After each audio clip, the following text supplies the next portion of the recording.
it's Edgar from productiveblogging.com. Today I am going to show you how I use CoSchedule to create blogging checklists, schedule my blog posts, automate social media, and generally be a more productive blogger. This video is part of a little mini series I'm doing on CoSchedule, and so far I've shown how you can schedule social media with CoSchedule and also how you can automate your social media with CoSchedule's Reiki tool. And I'm going to put the links to those videos in the description so you can check them out if you want. But today I'm going to show you how I personally use CoSchedule to schedule my blog posts, create all the associated social media that goes with each blog post, how I use the task template feature to really speed up my post and social media creation workflow, and just generally how CoSchedule helps me be more productive and more organized. So I want you to imagine that I am just about to write my blog post for the week for productive blogging. Okay, the very first thing I do is I set up my blog post as a project in CoSchedule. So if you look here, this is my CoSchedule marketing calendar, that's what they call it. And on this calendar, you will see all of my social media posts and all of my social campaigns. So this is a social campaign. And also you can see blog posts on this. I haven't actually got a blog post in for this week, but if I have a look just up here and I get rid of hide previous week, okay, you can see if I just get rid of that a minute, let's scroll down here, and then you can see also I've got blog posts in here. So I've got a blog post here on help my Google traffic just tanked. What do I do? That was last week's blog post, and then you can also see that that blog post has some social media attached to it. We're going to go through how I do all of that today. And also if I scroll back up here to the top, you can see here I've also got like my to-do list in CoSchedule, and this to-do list is also linked to this blog post. So I'm going to show you how I do all of that today. So as I said, let's pretend it is Tuesday, which is when I normally create a productive blogging blog post, and I'm setting up my blog post for Thursday, this coming Thursday. So I would come to the correct date and I would click on this little cross next to the date, or I could go over here as well, either way. And I click in there and I'm going to create a WordPress because that's a blog post. I'm going to create a WordPress blog post basically. So you click on WordPress and then you give it a title. So let's say that my next WordPress blog post is going to be how to future-proof your blog.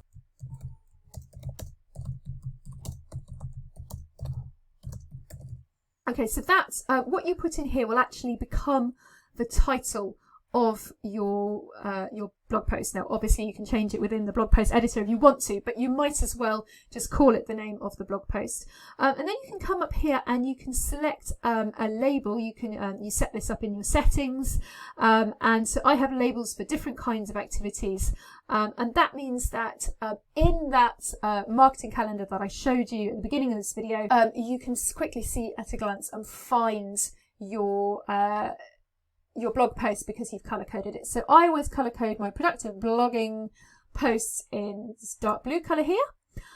You can adjust the time and the date if you want to. So it's on the right date, but I would normally do 9 o'clock in the morning. Okay, click out of that, and then I can click create WordPress.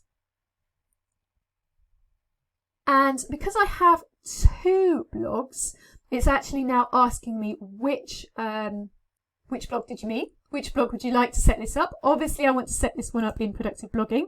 So then it will go away and set this blog post up in WordPress for me. So that's all set up in WordPress for me. And I've got an option here to edit in WordPress. So once I've set things up in here, I can then just click that and it will go straight to the draft blog post that CoSchedule has created for me. And it does that via a plugin. So there's a CoSchedule plugin. So it's all wonderfully clever.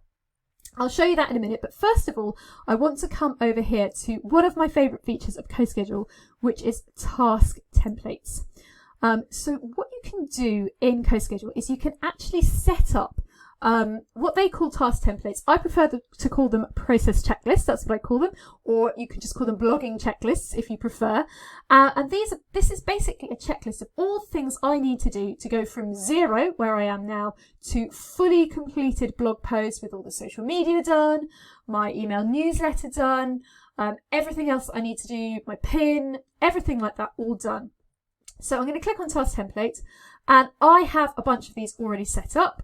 And I'm going to choose, obviously, my 2021 productive blogging task. But before I do that, just want to highlight the other options here. So obviously, if you are doing this for the first time, you're going to want to create a new one. Or there's another option, which is that you can just literally create the tasks as you go. And then at the end, you can go save existing. Or if you've already got a task template set up and you want to duplicate from a previous task template, you can do that. There are lots of different options here that you can do. And also, when you click on this little mini hamburger menu, 3-dot menu, you've also got an option here to delete multiple tasks. So I'll show you how to use that in a minute. But for now, I'm going to go to task template. I'm going to pick the task template that I have created, and then I'm going to apply. And this is now give it a minute to sort itself out. So this is now all the tasks that I do when I'm creating a new blog post, all set up. And the reason why this is so great, well, number one, having this kind of process checklist here helps me to avoid forgetting anything. So before I did this, I would always forget something. It was usually something like forgetting to create the pin, or forgetting to do the Yoast box, or sometimes even forgetting to set up the featured image. Believe you me, in my time blogging, I've forgotten to do a lot of things related to blog posts. Now I don't forget anything, so I waste no time going back into blog posts to fix something that I should have got right in the first place. So that's the first great reason for this. The second really good reason is you don't waste time thinking, now what shall I do next?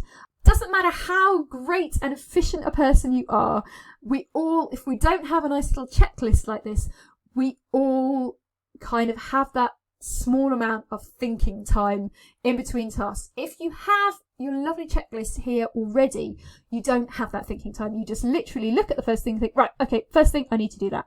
And it also means that over time, you can figure out for yourself what the most productive order is for you to do the task. So rather than kind of dotting about doing a pin and then going over and doing Yoast and, then doing something else, you can just, over time, you figure this out for yourself and you work out what the most productive order for you to do these tasks in, and then boom, boom, boom, you can just go through in that perfect order for you. And if you've got your lists sorted out, but you decide, actually, I think it would be better if I did my links first before I added my H tags or whatever, you can literally just drag these around to wherever you want them and slot them in where you want them. And the other reason why I love to have a process checklist like this is because it helps me to include all the tasks related to a blog post. So what I do every Tuesday when I come to create my productive blogging post, I don't just write the post. I also, as you can see down here, I also create the pin at the same time.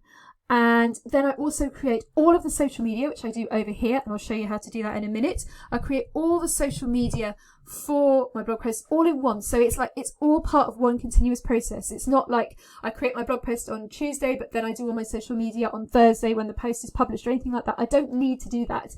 I can do it in all like one seamless workflow. And then once that's done on Tuesday, I don't need to think about those things again for the rest of the week until the next week when I'm creating my next post. And I apply the same logic to my newsletter. So I always schedule in my newsletter at the same time. I write my newsletter as soon as I've written my post. And again, that gives me that seamless workflow, but it also it speeds up that process of writing my newsletter, because it's all this blog post stuff is really fresh in my head. I'm not like trying to remember what I did a few days ago or anything like that. So it's all done in like one beautiful, seamless process, which I do all in one. And this is honestly, this is one of the big tools that helps me be as productive as I am. And it's something just as simple as a process checklist.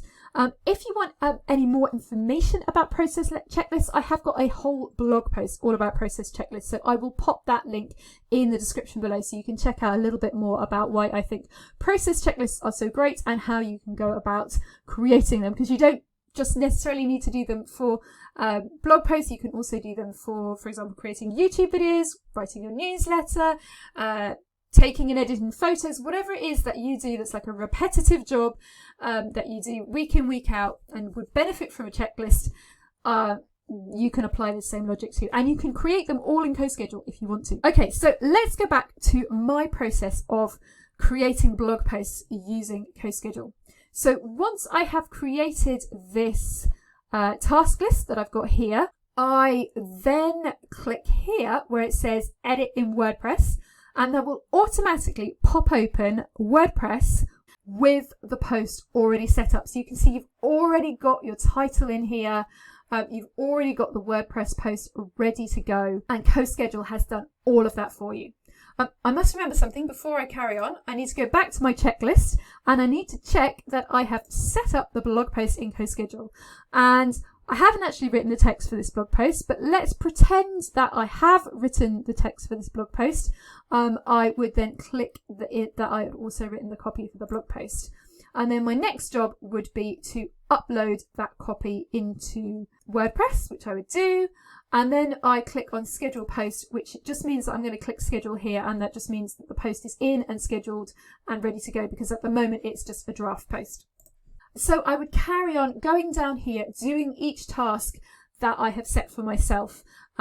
And as I said, because it's all in a checklist like this, I just speed through all these jobs. I don't need to think about what I'm doing next. I know that I'm doing everything in the most efficient order for me, and I can just go bum, bum, bum through this list. And most of the stuff in this list isn't actually stuff in CoSchedule. Most of this stuff is stuff in WordPress, but CoSchedule helps me to kind of pull everything together and keep everything in one place. One thing I would like to point out is that up here, there is this little bar which tells you your kind of progress, which if you're the kind of person who really likes stuff like this, then I don't know, it makes me feel like I'm making progress on a blog post and that I'm getting there. So once I've scheduled it, I go in and I add my H tags, I add spaces, so I've got nice white space in my blog post, everything's not squished all together. I add my links, I add my end blurb, which is just a reusable block in Gutenberg that has all the stuff that I always have at the end of every blog post. I call that my end blurb. I've got my date and my categories and my tags, and I schedule it again, so that kind of updates everything. I set up Yoast. I add in my featured image. I add in my regular images.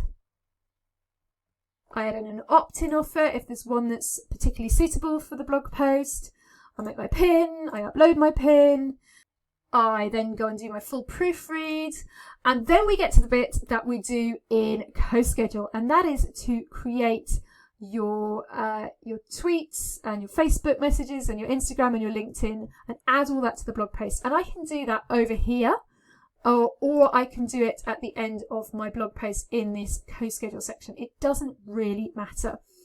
So I'm just going to very briefly show you how to create social media posts in CoSchedule, but I have actually got 2 other videos on this topic where I go into much more depth into all the different ways that you can schedule and all the great and wonderful things you can do with templates and bespoke helpers and requeue and all of that stuff. But just very quick bare bones overview I will do in here, and then I will put the link to those other videos down below in the description. So you just click on here. So obviously I'm going to want some social media going out on the day of my blog post, the day that my blog post goes out. And normally this would populate with the featured image, but obviously I haven't put a featured image yet in the blog post, so it's not, but normally that would happen. And then I would just click here to add the social profile. I'd obviously add all my social profiles. Oops, not easy peasy foodie. Let's try those ones. So these are all my productive blogging social profiles. You can see also I've got my easy peasy foodie social profiles in there as well, but obviously I don't want this to go out to easy peasy foodie. And then where you've got this thing here, which says link image, normally that would be the image from your featured image that CoSchedule would automatically pull into your social media, but because we haven't got a featured image yet, it's not there, but that's what that is. Or you can get rid of that and you can add in a file of your choice, either from the blog post, which is the This Project section, or from an upload from your computer, whichever you prefer. But we'll get out of there for now. And then I would schedule this for the same day as published. And I always like my first lot of social media related to a blog post to go out an hour after publish. So it gives me a chance to check that my blog post has published correctly and that there are no issues before all the social media goes out to share that. And then finally, I have the option to add this to my requeue if I want, which is basically where CoSchedule will share your social media message that you've created over and over and over again. And I would always add a productive blogging post to my evergreen content. So basically I'll create evergreen social media messages that will be as relevant today as they will be in 2 years' time. And those social media messages will go out an hour after publish, and then they will go into my requeue, and those messages will be sent out over and over again according to the schedule that I set, which means that all I ever need to do for any given blog post is just one post for each social media channel, and that is that blog post shared again and again and again for as long as I want it to be shared. Obviously, if I want to, I could save that, and then I could create some more social media posts. Maybe I want some more to go out a week after publish or a month after publish. But honestly, I have decided that because my time is precious, because social media isn't a huge part of what I do and it doesn't contribute that much to my bottom line, just 4 social media messages, 1 for each channel, is enough. And then obviously, because they're in my requeue, they will get reshared periodically so that my old content will still get in front of fresh eyes every now and again. And then obviously I would tick that I've done that. And then I would go off and I would write my email, and then I would click that I've done that. And then I've just got these ones here, which I wouldn't do until the day of my post. When I know these are just little to-dos to say, has it posted correctly?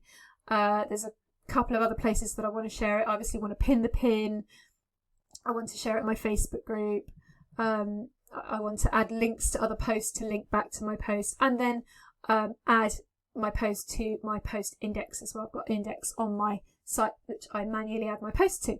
So that's basically how CoSchedule keeps me beautifully organized. And then if I go back into the calendar, so I just X out of there, you can see that all of those tasks actually appear directly inside my marketing calendar. So you can see that all of the jobs that needed to have been done by Wednesday, because obviously the post goes out on Thursday, these jobs need to be done by Wednesday. They've all been done, which is normally what would happen. And then these jobs that need to be done on Thursday, when my blog post posts, they are still to be done. And I can actually tick them off within here as well. So let's say I've done those, I could click those that they're done. And, when they're done, without actually having to go back into the editing screen. You can do it either way, whichever makes most sense for your sort of workflow. And if you accidentally tick something that you didn't mean to tick, then you can uncheck all of those as you wish. And then also on this calendar, you will see that we've got my WordPress blog post here already set up at 9 o'clock. You see it's set as draft at the moment. If I wanted to undraft that, I would go back into the post and I would just click here where it says draft and set it as scheduled instead. I'm not going to do that because obviously I don't want this to go out because this is just an example for this video, but normally I would click scheduled there. Actually, when you schedule within WordPress, it automatically schedules this for you, so you don't have to do this. But this is for if you weren't really creating a WordPress or you wanted to schedule it within CoSchedule for some reason. But I'm going to leave that as draft for now because I don't want this to send. So I'm going to click out of that. and we're back in the calendar. And then you can see all this social media, which is going out at 10 o'clock, exactly an hour after I set it. Now, if I wanted to, with this social media, I could set this so that instead of going out at 10 o'clock, it went out at the best time, because CoSchedule will give me that option that I could set my social media to go out at the best time. I like it to go out an hour after my blog post, but once it goes into my requeue, I like it to be sent out at the best time. So I'm going to click save on that and then X out of there. And you can see now that my LinkedIn post is now sending at 10:09 because CoSchedule decides that that is the best time for the LinkedIn post to go out. And just in case you're wondering, if you think, oh my goodness, this calendar is a bit crazy, it's got so much stuff on it, I don't think I could cope with that. You've got lots of lovely filters that you can filter out various different things. So you come up here to where it says filter, and you click on filter, and then you can choose project type. And then you can choose, for example, all I want to see is my blog post. So don't click blog post because that's like a separate thing if you don't have WordPress. Click on WordPress if you want to see all your blog posts. And then you can see it's now just showing my blog posts and nothing else, which is a really great view if you want to see your blog posts. And I can filter that even further by color label. So for example, if I just wanted to see my productive blogging blog post, I could just go for this, and then that gets rid of the easy peasy foodie one. I can just see that. Or I can take away those filters. And for example,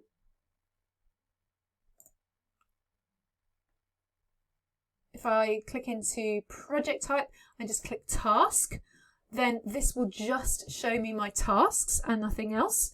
So that's really great if you want to kind of see your to-do list. If you use this for your kind of main to-do list, you can just see your tasks for the day. And if you create like a really great view and you think, oh, this is a view that I really want to save, you can actually come across here and you can create a new view. So you can create like saved views. So I've got a couple that here. I've got last week, this week. I've got what a save view that's just posts. I've got one that's just tasks, one that's just tweets, one that's just LinkedIn. I don't use these very much. I've got one that's got no tasks, so I don't have to see all the tasks. And I've got one that is tasks and posts, so I can just see tasks and posts, but I don't see all the social media. So you can obviously create the views that you would find most helpful. Most of the time, I just have it set to this week, which just shows me everything that's going on this week and nothing that's happened in previous weeks. Another thing that you can do is you can look here and you can display by the number of weeks. You can decide when you want it to start. If you want your week to start on a Sunday, for example, if you prefer it to start on Monday, you can hide the weekends altogether. You can hide the previous week, so it just starts on this week. You can hide all of the social messages if you want to, so you don't see any of that. And you can also hide requeue gaps. So sometimes, especially if you haven't got a lot in your requeue yet, you'll actually see requeue gaps where CoSchedule is saying, if you had something, we would have put it in this gap, but you don't have anything suitable, so we can't fill in this gap, which is not especially useful. So you could get rid of your requeue gaps, but once you've been using CoSchedule for a long time, like me, you won't have really very many gaps, if any. As I say, if I'm scrolling through, I can't see any gaps at all because I've just got so much. I mean, I have been using CoSchedule for years, so I've got so much content in there. I don't think there are very many gaps anymore, but as I said, if you had gaps, you'd see them on your calendar. So I hope you can see just how awesome CoSchedule is, not just for social media, but also for creating those task lists, those process checklists, for kind of helping you to stay really organized, really on top of your blogging tasks and being sort of much more productive and having a really great workflow for creating blog posts, social media, emails, everything associated with that blog post. If you want to get CoSchedule for yourself, I would be super grateful if you would use my CoSchedule affiliate link, which is productiveblogging.com/CoSchedule. I will put that link in the description below for you. It won't cost you any more to go through my affiliate link, but I will get a small commission, which helps fund this YouTube channel and my blog. So I'd be super grateful if you would use that, but obviously no pressure. And if you're just not very sure about CoSchedule at the moment, but you'd kind of like to give it a try and test these things out for yourself, they do a 14-day free trial. So you can get that trial. I don't think you even need to put a credit card in or anything. You just get that trial, and you can test it out for 14 days. And if you like it, great. And if you don't, you've not lost anything. If you have enjoyed this video, you might also like to check out my full CoSchedule review. I'll drop the link in the description. And if you'd like to see more videos about CoSchedule, do let me know exactly what you'd like to see in the comments below, and I will do my best to add more CoSchedule videos to my YouTube channel. Thank you so much for watching this video. If you've enjoyed watching, I would love it if you would give this video a thumbs up and subscribe to my channel, and I will see you in the next video.